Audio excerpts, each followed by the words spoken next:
تو تم کیا جواب دو گے؟ تو محمد بن عیسیٰ نے کہا کہ اللہ رب العزت نے اپنی ذات کے بارے میں شے کہا ہے اور جس کا ذکر قرآن مجید میں موجود ہے۔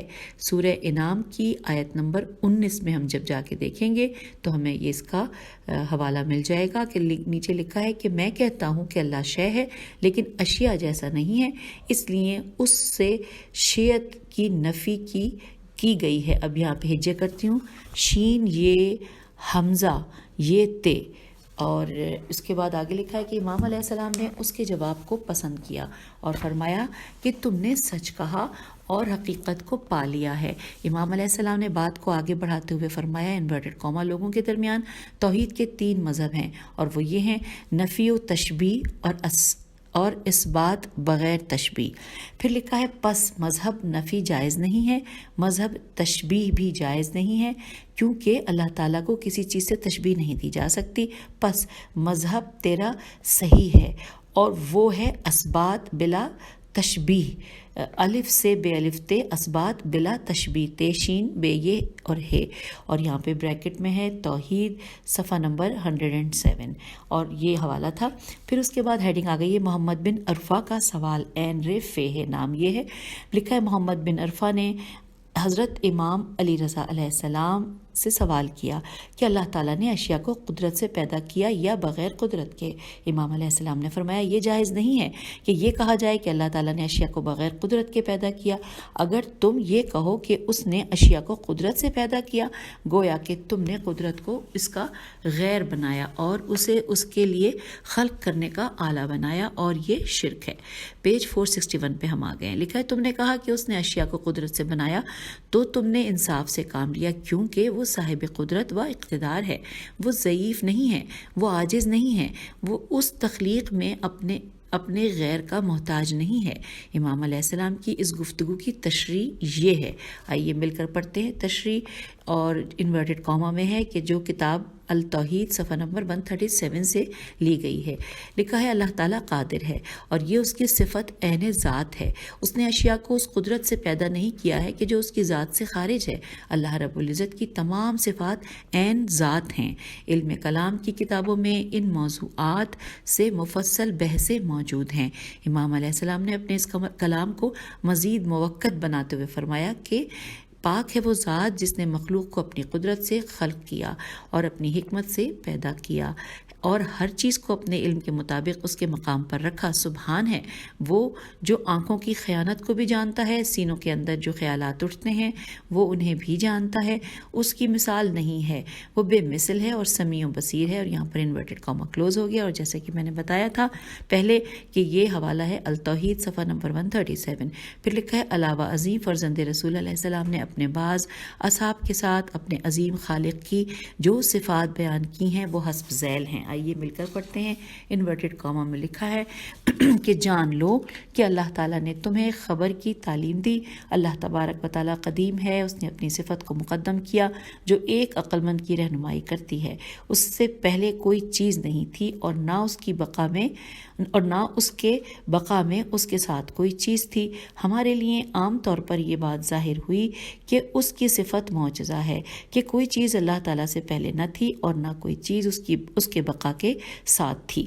جس نے یہ زوم کیا کہ اس سے پہلے کوئی چیز تھی یا اس کے ساتھ کوئی چیز تھی تو وہ غلطی پر ہے۔ ہاں اگر کوئی چیز اس کی بقا کے ساتھ تھی تو پھر یہ جائز نہیں ہے کہ اللہ اس کا خالق ہو، کیونکہ وہ شے ہمیشہ سے اس کے ساتھ تھی۔ پیج 462 اس کے ساتھ تھی، وہ کیسے اس شے کا خالق ہو سکتا ہے جو ہمیشہ سے اس کے ساتھ تھی؟ اگر کوئی چیز اس سے پہلے ہو تو وہ اس کا بھی خالق نہیں ہو سکتا۔ جو اول ہے وہ اولیت رکھتا ہے۔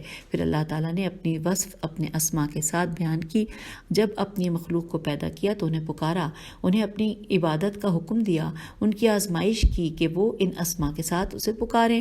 اس نے اپنے اسماء سمیع و بصیر، قادر، قائم، ناطق، ظاہر، باطن، لطیف، خبیر، قوی، عزیز اور حکیم، علیم بیان کیے، اور وہ دوسرے اسماء جو ان کے مشابہ ہیں۔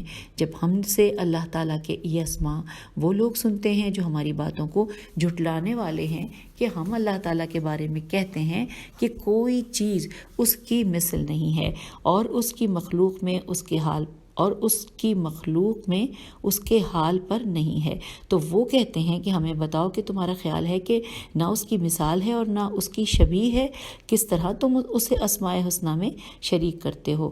تم نے یہ تمام اسماء اس پر جمع کر دیے ہیں۔ یہ اس بات کی دلیل ہے کہ تم اس کے تمام حالات میں اس کی مثل ہو یا بعض حالات میں مثل ہو جب اسماء طیبہ کو جمع کرتے ہو۔ اور یہاں پر سوالیہ نشان ہے۔ پھر آگے لکھا ہے کہ ان لوگوں کے لیے جواب یہ ہے کہ اللہ تعالیٰ نے اپنے بندوں پر لازم کیا ہے کہ وہ اس کے اسماء میں سے اپنے نام رکھیں، حالانکہ اللہ تعالیٰ اور اس کے بندوں کے اسماء میں اختلاف ہے۔ یہ اس طرح ہے کہ ایک اسم ہوتا ہے، اس کے دو مختلف معنی ہوتے ہیں۔ اس بات کی دلیل لوگوں کا رواج ہے کہ ان کے درمیان ایک اسم کے کئی معنی ہوتے ہیں۔ اللہ تعالیٰ نے اپنی مخلوق سے ان کے عقول کے مطابق خطاب کیا تاکہ ان پر حجت قائم ہو۔ پیج 463۔ بعض اوقات کسی آدمی کو کتا، گدھا، بیل، سکرا، القمہ اور اسد کہہ دیا جاتا ہے، حالانکہ یہ تمام اسماء اس کے حالات کے خلاف ہوتے ہیں، کیونکہ یہ اسماء اپنے معنی کے مطابق نہیں ہیں۔ کیونکہ انسان جنگل والا شیر نہیں ہے اور نہ وہ کتا ہے۔ اللہ تم پر رحم کرے، بات کو سمجھو۔ اللہ رب العزت کا ایک اسم عالم ہے، اس کا علم حادث نہیں ہے، وہ تمام اشیاء کا علم رکھتا ہے، اس اسم کے لحاظ سے واحد ہے، معانی کے لحاظ سے واحد نہیں ہے۔ اللہ تعالیٰ واحد ہے، اس کے علاوہ دوسرا کوئی نہیں ہے، اور نہ اس میں کوئی اختلاف اور تفاوت ہے، نہ اس میں نقصان اور زیادتی ہے۔ انسان عقول ہے، مصنوع اور اجزاء کا مرکب ہے۔ اب یہاں پہ دوبارہ سے پڑھتے ہیں، نہ اس میں نقصان اور زیادتی ہے۔ انسان مخلوق ہے، یہاں پہ سوری میں نے غلط پڑھ دیا تھا، مخلوق ہے، میم خے لام واو قاف مخلوق ہے، مصنوع اور اجزاء کا مرکب ہے، میم سواد نون واو عین مصنوع مرکب ہے، اس کے اجزاء ایک دوسرے کے غیر ہیں۔ یہ تمام اجزاء اور اعضاء ایک جسم میں جمع ہیں۔ وحدانیت کا جو اطلاق اللہ رب العزت پر ہے وہ اطلاق انسان پر نہیں ہے۔ انسان جن اجزاء سے مرکب ہے وہ یہ ہیں: دل، پھیپھڑے، آنکھیں اور گردے وغیرہ۔ ان تمام اعضاء کے مرکب کا نام انسان ہے، لیکن اللہ رب العزت مرکب نہیں ہے کہ جسے اعضاء کی ترکیب کا نام دیا جائے۔ وہ احد ہے اور وہ واحد ہے۔ اب یہ میں یہاں پہ انورٹڈ کاما مکمل ہوا، اور یہاں ہم نے کہاں سے شروع کیا تھا؟ پیج 461 کے آخر میں تھا کہ علاوازی فرزند رسول نے اپنے بعض اصحاب کے ساتھ اپنے عظیم خالق کی جو صفات بیان کی وہ حسب ذیل ہے۔ یہ وہ صفات ہم پڑھ رہے تھے اور اس کو ہم نے اب مکمل کر لیا۔ تو اب اس کے بعد لکھا ہے کہ فتح نے کہا وہی جن سے گفتگو پہلے ہوئی تھی، فتح نے کہا کہ فرزند رسول علیہ السلام لطیف کی تفسیر بیان کریں، لام تو یہ فے، لطیف کی تفسیر بیان کریں، کیونکہ میں جانتا ہوں کہ جس قدر اللہ لطیف ہے اس طرح اور کوئی لطیف نہیں ہے۔ تو امام علیہ السلام نے جواب میں فرمایا کہ اے فتح، تم نے کہا ہے کہ اللہ لطیف ہے اور اس نے ایسی کوئی مخلوق پیدا کی ہے کہ جو لطیف ہے، لیکن اس کے لطیف ہونے میں اور مخلوق کے لطیف ہونے میں کیا فرق ہے؟ اصل بات یہ ہے کہ تمہیں نظر نہیں آتا کہ اس کی صفت کے آثار کیسے ہیں۔ نازک نباتات اور چھوٹے حیوانات میں غور و فکر کرو، جیسے مچھر، پسو یا جوں سے بھی ایسے چھوٹے چھوٹے حیوان ہیں جو آنکھوں سے نظر نہیں آتے، اور یہ بھی پتہ نہیں چلتا کہ نر ہیں یا مادہ، اور مولود و حادث قدیم سے الگ ہیں۔ یہ چھوٹے چھوٹے کیڑے اس کے لطف کی دلیل ہیں۔ پھر وہ ان کیڑوں کا جفتی پر راغب ہونا، جیم فے تے چھوٹی ہے، جفتی پر راغب ہونا اور موت سے بھاگنا اور اپنی ضروریات جمع کرنا، دریاؤں کے کنڈوں سے، درختوں کے کھوکھلوں سے، جنگلوں اور میدانوں سے، اور پھر ایک کا دوسرے کی بولی سمجھنا اور ضروریات کا اپنی اولاد کو سمجھانا اور غذاؤں کا ان کی طرف پہنچانا، پھر ان کے رنگوں کی ترکیب سرخی و زردی کے ساتھ اور سفیدی سرخی سے ملانا، اور ایسی چھوٹی مخلوق کا پیدا کرنا کہ جنہیں آنکھیں نہیں دیکھ سکتی اور نہ ہاتھ چھو سکتے ہیں۔ تو ہم نے جانا کہ اس مخلوق کا خالق لطیف ہے، اس نے اپنے لطف خاص سے پیدا کیا ہے، اس نے انہیں بغیر اعضاء و آلات کے پیدا کیا ہے۔ ہر صانع کوئی چیز کسی مادے سے بناتا ہے، خدا کو ان کی ضرورت نہیں ہے، وہ کن کہہ کر پیدا کرتا ہے۔ وہ اللہ خالق و لطیف اور جلیل ہے، اس نے بغیر کسی کی مدد کے سے پیدا کیا ہے۔ پیج 464 پہ ہم آ چکے ہیں۔ پھر لکھا ہے نیکسٹ پیراگراف میں کہ فرزند رسول علیہ السلام نے فرمایا، اے راوی جان لو، خدا تجھے نیکی کی تعلیم دے کہ خداوند تعالیٰ قدیم ہے اور قدیم ہی وہ صفت ہے جو ایک عقل مند کی رہنمائی کرتی ہے۔ اس بات کی طرف سے نہ تو قدامت میں کوئی شے اس سے پہلے ہو سکتی ہے اور نہ اس کے بعد اور ہم پر ظاہر ہوا۔ ان لوگوں نے کے اقرار سے جنہوں نے کہ صفت قدامت کو وسیع معنوں میں استعمال کیا ہے کہ کوئی شے نہ اس سے پہلے ہے نہ اس کے ساتھ ہے۔ اگر بقا میں کوئی شے ہے اس کے ساتھ ہوتی تو پھر اس کے لیے خالق ہونا جائز نہ ہوتا، کیونکہ دوسری چیز ہمیشہ اس کے ساتھ ہے، اس کا خالق ہونا کیا معنی ہے؟ اور اگر اس سے پہلے ہے تو اول کے لیے خالق ہونا اولا ہوگا نہ کہ بعد والے کے لیے۔ پھر لکھا ہے کہ خدا نے اپنے نفس کا وصف بیان فرمایا ہے کچھ اسماء سے، اور جب مخلوق کو پیدا کیا تو انہیں بلایا اور اس سے اپنی عبادت چاہی اور انہیں آزمائش میں ڈالا تاکہ وہ انہیں ان اسماء سے پکاریں۔ پس اس لیے اپنی ذات کا نام سمیع، بصیر، قادر، قائم، ناطق، ظاہر، باطن، لطیف، خبیر، قوی، عزیز، حکیم، علیم یا جو ان اسماء سے مشابہ ہے۔ پس جب ہمارے دشمنوں اور جھوٹے لوگوں نے یہ نام دیکھے اور ہمیں اس طرف بات کرتے سنا کہ کوئی شے اس کی مثل نہیں ہے اور نہ مخلوق میں کوئی شے اس کی حالت سے مشابہ ہے، تو وہ لوگ کہنے لگے کہ ہمیں یہ بتائیے کہ جب آپ لوگوں کا عقیدہ یہ ہے کہ اللہ تعالیٰ کی مثل کوئی نہیں ہے اور کسی کو اس سے مشابہت نہیں ہے، تو پھر اس کے اسماء حسنہ میں دوسرے شریک کیوں ہیں؟ پھر تم نے خدا کے سب ناموں پر اپنے نام رکھ لیے ہیں۔ یہ دلیل ہے اس بات کی کہ تم تمام حالات میں یا بعض حالات میں خدا کی مثل ہو۔ ہم آگئے ہیں پیج 465 پر۔ ان سے کہا گیا کہ اللہ تعالیٰ کے اسماء بندوں پر بولے جاتے ہیں، ان کے معنی مختلف ہیں، ہر نام کے دو معنی ہوتے ہیں، حقیقی اور مجازی، اور اس کی دلیل لوگوں کی وہ بات چیت ہے کہ جو ان کے درمیان رائج ہے۔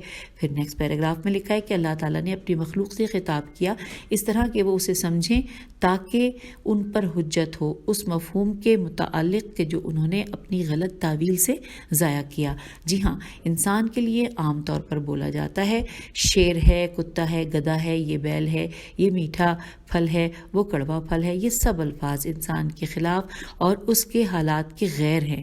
جن معانی کے لیے یہ الفاظ بنائے گئے ہیں یہ ان معانی میں استعمال نہیں ہوتے بلکہ یہ اس کے مجازی معنی ہیں، کیونکہ انسان نہ شیر ہے نہ کتا۔ خدا تم پر رحم کرے، تم اس بات کو سمجھو خدا کا نام عالم ہے، لیکن اس کا علم حادث نہیں ہے کہ پہلے نہ ہو اور وہ بعد میں آیا ہے، اور اس نے اشیاء کو جانا ہو اور اس نے اپنے پیش آنے والے معاملات کی حفاظت میں اور غور کرنے میں مخلوق کے خلق کرنے میں یا جو بنا چکا ہے اس علم حادث سے اس سے مدد چاہی ہو یا اس علم کے مٹانے میں مدد چاہی ہو۔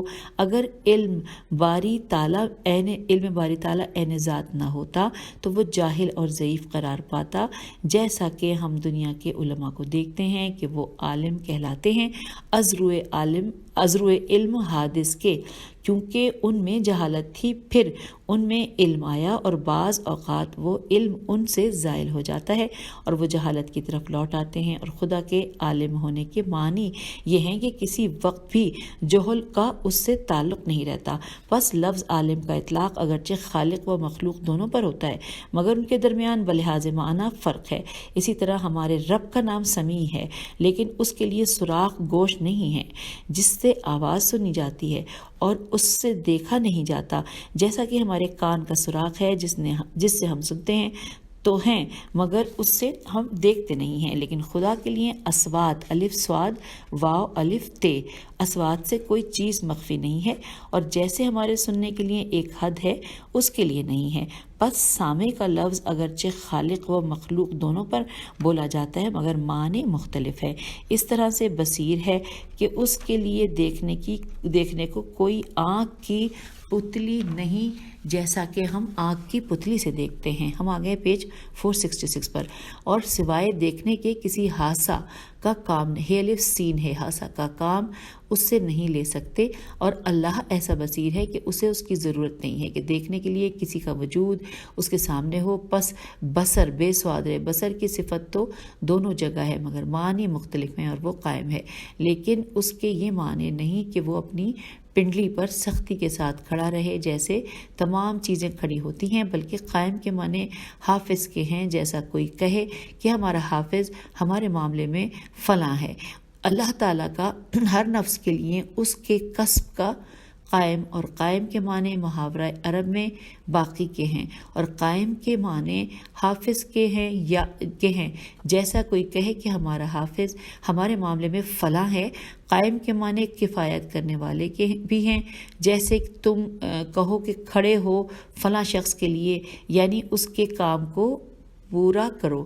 جس معنی میں ہم قائم بولتے ہیں وہ پنڈلی پر کھڑے ہونے والے کے ہیں، پس لفظ مشترک ہے اور اس کے معنی مختلف ہیں۔ اور لطیف سے یہ مراد نہیں کہ وہ کم ہے یا دبلا ہے یا چھوٹا، بلکہ اس کا مفہوم یہ ہے کہ مشابہت نہیں ہے، اسے کسی چیز سے اور اس کی ذات کا ادراک ممنوع ہے۔ اسی معنی میں ایک کہ شخص کسی سے کہتا ہے کہ اگر ہمارے کہتا ہے کہ اسی معنی میں ایک شخص کسی سے کہتا ہے کہ یہ امر ہمارے لیے باریک ہو، یعنی اس کی حقیقت چھپ گئی۔ اور اس طرح بھی بولا جاتا ہے کہ فلاں شخص اپنی راہ و روش میں باریک ہو گیا، یعنی عقل اس میں ڈوب کر رہ گئی اور جستجو ختم ہو گئی، وہ بڑا گہرا اور باریک ہو گیا، عقل اس کا ادراک نہیں کر سکتی۔ پس اللہ کے لطیف ہونے کے یہی معنی ہیں کہ وہ کسی حد سے ادراک نہیں کیا جا سکتا اور نہ کسی وصف میں محدود ہے۔ ہمارے ہاں لطافت کے معنی چھوٹائی اور کمی کے ہیں، خدا کے لیے یہ معنی نہیں ہے، پس اسم ایک ہے اور معانی مختلف ہیں۔ اب نیکسٹ پیراگراف میں ہے کہ خیبر کا معنی یہ ہے کہ کوئی شے اس سے پوشیدہ نہ ہو اور نہ اس کے قبضے سے باہر جائے، اس کا تعلق نہ تجربے سے ہے اور نہ مخلوق کی حالت کے اعتبار سے۔ تجربہ اور اعتبار دو قسم کے علم ہیں، اگر وہ نہ ہو تو پھر وہ علم نہیں رکھتا، کیونکہ بے تجربہ اور اعتبار والا جاہل ہوگا۔ اللہ ایسا نہیں ہے، وہ ہمیشہ سے خبیر ہے، یعنی عالم ہے، وہ ہر اس چیز کا کہ جو اس نے پیدا کی ہے۔ آدمی کو جو خبیر کہا جاتا ہے وہ اس معنی میں ہے کہ وہ دونوں سے خبر حاصل کرتا ہے، لفظ ایک اور معنی مختلف ہے۔ نیکسٹ پیراگراف میں ہے کہ خداوند تعالیٰ ظاہر ہے، نبئی معانہ کہ وہ اشیاء عالم پر بلند ہوا، ان کے اوپر کے بلند حصے پر سوار ہو کر اور ان کی چوٹیوں پر چڑھ کر، بلکہ وہ تمام اشیاء پر اپنی قدرت سے غالب آیا ہے۔ پیج 467۔ محاورے میں کہا جاتا ہے کہ میں اپنے دشمنوں پر غالب آیا، خدا نے مجھے میرے دشمنوں پر غالب کیا۔ پس اس معنی میں ظاہر یعنی کہ غالب ہونا اللہ کا مخلوق پر ایک وجہ اور بھی ہے کہ وہ ہر اس چیز پر غالب ہے کہ وہ جس کا ارادہ کرے، اس پر کوئی شے مخفی نہیں ہے، وہ مدبر ہے ہر اس شے کا جسے اس نے پیدا کیا ہے۔ پس کون ہے جو اغلب اور واضح ہو اللہ تعالیٰ سے؟ تم اس کی صفت کو پاؤ جہاں بھی تم ہو، اور تمہارے اندر اس کی قدرت کے بے شمار نشان ہیں جن سے تم بے پرواہ نہیں ہو۔ اور ظاہر کا لفظ ہمارے لیے جس معنی میں بولا جاتا ہے یعنی اپنے نفس سے ظاہر ہونا، اور ایک حد تک وہ علم میں ہوتا ہے۔ پس لفظ تو ایک ہے لیکن اس کے معنی مختلف ہیں۔ اللہ تعالیٰ کی صفت باطن ہے تو اس کے یہ معنی نہیں ہیں کہ وہ اعضاء سے کام لیتا ہے یا اسے تکان محسوس ہوتی ہے یا وہ تدبیر و تدبر سے کام لیتا ہے۔ بندوں میں قہور قاہر بن جاتے ہیں اور قاہر مقہور بن جاتے ہیں۔ اللہ تعالیٰ کے لیے ایسی بات نہیں ہے کہ اس کی تمام مخلوق اپنے خالق کے سامنے مغلوب و ذلیل ہے۔ کوئی ایسی طاقت نہیں ہے کہ اسے اس کے ارادے سے روک دے اور لمحہ بھر کے لیے اس کی حکومت سے باہر ہو جائے۔ جب وہ کہتا ہے ہو جا، پس وہ ہو جاتی ہے۔ اور ہم میں جو قاہر کہلاتے ہیں یہ اوصاف ہم میں نہیں ہے۔ دوبارہ سے پڑھتے ہیں کہ جب وہ کہتا ہے کہ ہو جا، پس ہو جاتی ہے۔ اور ہم میں جو قاہر کہلاتے ہیں یہ اوصاف ہم میں نہیں ہے۔ لفظ ایک معنی مختلف، یہی صورت تمام اسمائے دوبارہ پڑھتے ہیں، لفظ ایک معنی مختلف، یہی صورت تمام اسمائے الہیہ کے لیے ہے۔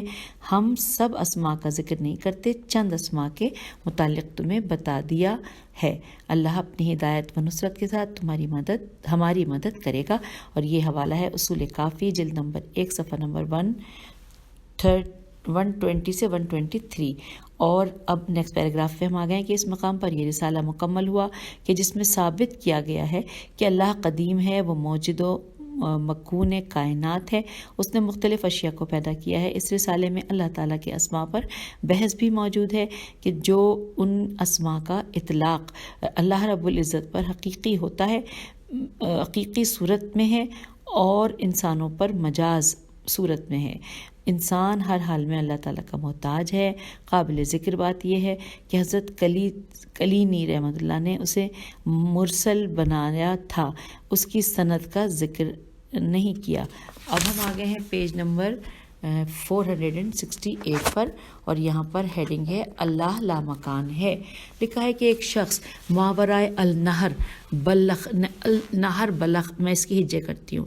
ماورا کی تو آسان ہے، میم الف واو رے الف اور حمزہ، پھر لکھیے الف لام نون ہے رے النہر، اور پھر بے لام خے سے حضرت امام علی رضا علیہ السلام کے پاس آیا اور بارگاہ امام علیہ السلام میں عرض کرنے لگا کہ میں آپ علیہ السلام سے ایک سوال کرتا ہوں، اگر آپ نے جواب دیا تو میں آپ علیہ السلام کی امامت کا معتقد ہو جاؤں گا۔ امام علیہ السلام نے فرمایا جو چاہو پوچھ لو۔ اس نے کہا آپ علیہ السلام یہ بتائیں کہ آپ کا رب کب ہے اور کیسا ہے اور کس چیز سے پر سہارا کیے ہوئے ہے؟ تو امام علیہ السلام نے فرمایا اس نے ہر جگہ والے کو جگہ والا بنایا ہے، اس کے لیے کوئی جگہ نہیں ہے، وہ کیفیتوں کا خالق ہے، خود صاحب کیفیت نہیں ہے، اس کا اعتماد اپنی قدرت پر ہے۔ اور یہ سن کر وہ شخص اٹھا اور امام علیہ السلام کے سر کو بوسہ دیا اور کہا کہ میں گواہی دیتا ہوں کہ اللہ رب العزت کے سوالوں کے سوا کوئی معبود نہیں، اور محمد اللہ کے رسول ہیں، اور علی وصی اللہ ہے، اور رسول اللہ صلی اللہ علیہ وآلہ وسلم کو اللہ نے جس راہ پر قائم کیا، آپ صلی اللہ علیہ وآلہ وسلم اسی پر قائم ہیں، اور آپ لوگ سچے امام ہیں، اور آپ علیہ السلام ان کے صحیح جانشین ہیں۔ اور یہاں پہ حوالہ ہے اصول کافی جلد نمبر 1 صفحہ نمبر 88۔ اور اب نیکسٹ ہیڈنگ ہے اللہ غیر مرئی ہے۔ محمد بن عبید سے مروی ہے کہ میں نے حضرت امام علی رضا علیہ السلام کو مسئلہ رویت کے متعلق وہ روایات لکھیں جو عامہ اور خاصہ کے درمیان مشہور ہیں۔ آپ علیہ السلام نے اپنے قلم سے تحریر فرمایا، مخالفین کا اس پر اجماع ہے کہ خدا کی معرفت از روئے رویت ضروری ہے، اور جب اللہ تعالیٰ کو آنکھ سے دیکھنا جائز ہوگا تو اس کی معرفت بھی ضروری ہوگی، پس اس قسم کی معرفت از روئے ایمان ہوگی یا از روئے ایمان نہیں ہوگی۔ اگر از روئے رویت یہ معرفت ایمان قرار پائے گی تو جو معرفت اس دنیا میں آثار قدرت کے معائنے سے حاصل ہوگی وہ ایمان قرار نہیں پائے گی، کیونکہ ضد زواد دال اور دال کے نیچے زیر ضد رویت ہے۔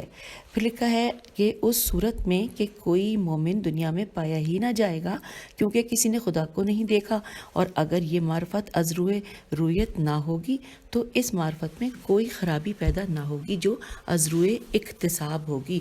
الف کے نیچے زیر ہے، الف کاف تے سین الف بے۔ ہم آگئے ہیں پیج 469 پر۔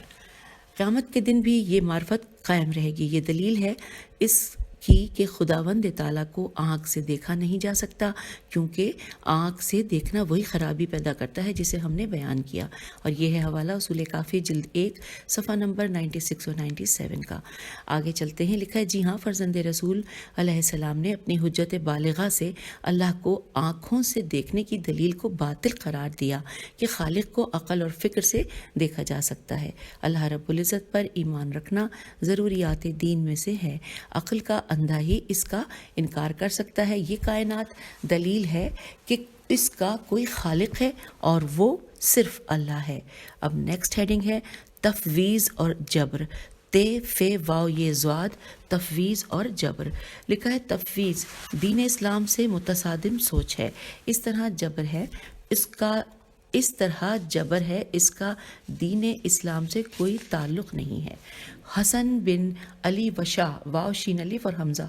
حسن بن علی وشاہ نے حضرت امام علی رضا علیہ السلام کی خدمت میں عرض کیا، کیا اللہ تعالیٰ نے اپنا امر اپنے بندوں کو تفویض کر رکھا ہے؟ تو امام علیہ السلام نے فرمایا، خدا کی شان اس سے بلند ہے۔ میں نے کہا تو پھر کیا اس نے اپنے بندوں کو گناہ پر مجبور کیا ہے؟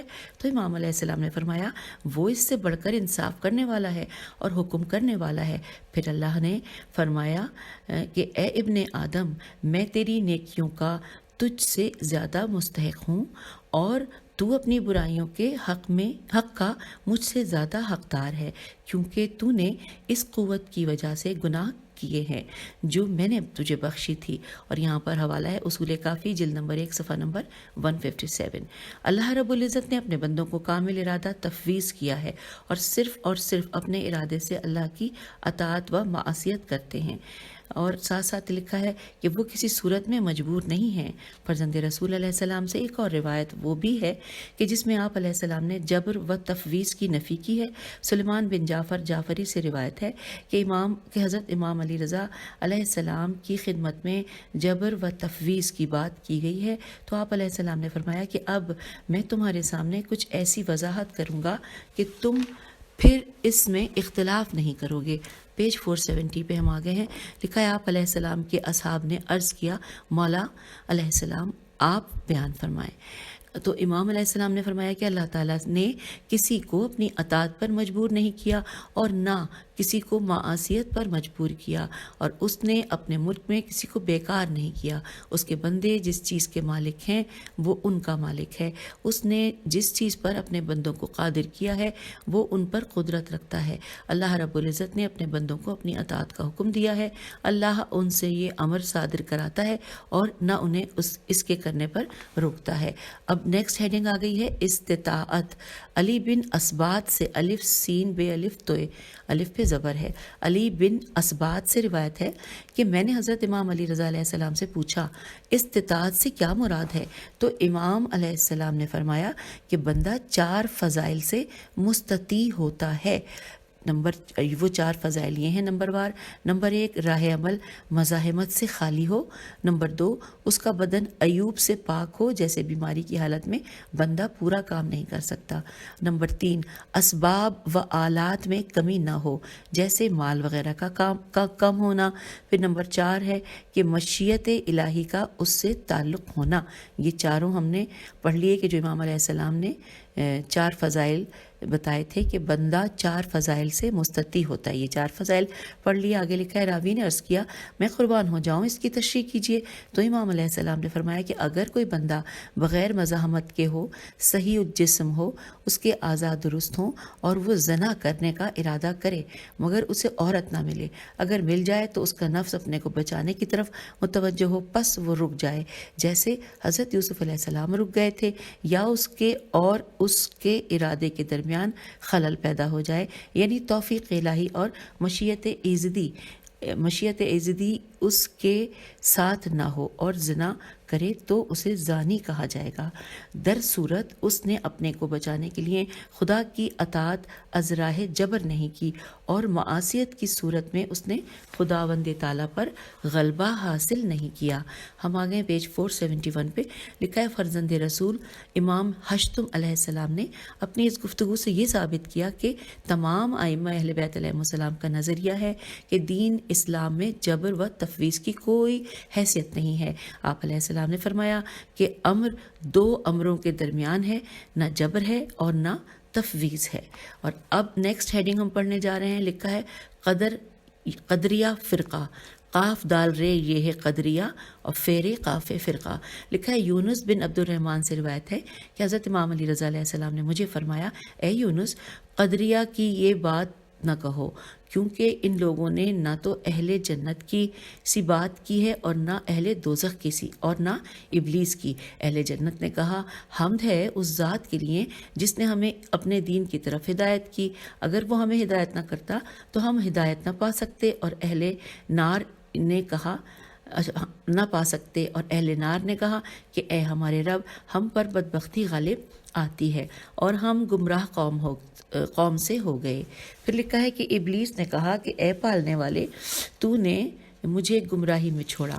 پھر لکھا ہے راوی نے عرض کیا کہ میں ان لوگوں کے قول کا قائل نہیں ہوں، یعنی معتزلہ کی طرح تفویض کا قائل نہیں ہوں، لیکن یہ کہنا چاہتا ہوں کہ جو کچھ ہوتا ہے اللہ تعالیٰ کی مشیت، ارادہ اور قضا و قدر کے تحت ہوتا ہے۔ امام علیہ السلام نے فرمایا اے یونس، ایسا نہیں ہے، نہیں ہوتی کوئی چیز مگر اس کی مشیت، ارادہ اور اس کے قضاء و قدر سے۔ امام علیہ السلام نے اس کی اس طرح توضیح کی کہ مشیت و ارادہ اور قضاء و قدر انہی کا تعلق امور خیر سے ہے، نیز یہ کہ مشیت الہی بندوں جیسی مشیت نہیں ہے کہ اس کا تعلق معاصی سے ہو۔ معاصی میم عین الف صاد چھوٹی ہے، معاصی سے تعلق ہونا منافی عدالت ہے، میم نون الف فے چھوٹی ہے، منافی عدالت ہے۔ امام علیہ السلام نے فرمایا اے یونس، جانتے ہو کہ مشیت کیا ہے؟ میں نے عرض کیا جی نہیں۔ پیج 472۔ امام علیہ السلام نے فرمایا مشیت الہی تدبر اول ہے۔ پھر امام علیہ السلام نے فرمایا تم جانتے ہو ارادہ کیا ہے؟ میں نے عرض کیا جی نہیں۔ امام علیہ السلام نے فرمایا وہ باقی رہنا ہے اس خواہش پر جسے چاہا ہے۔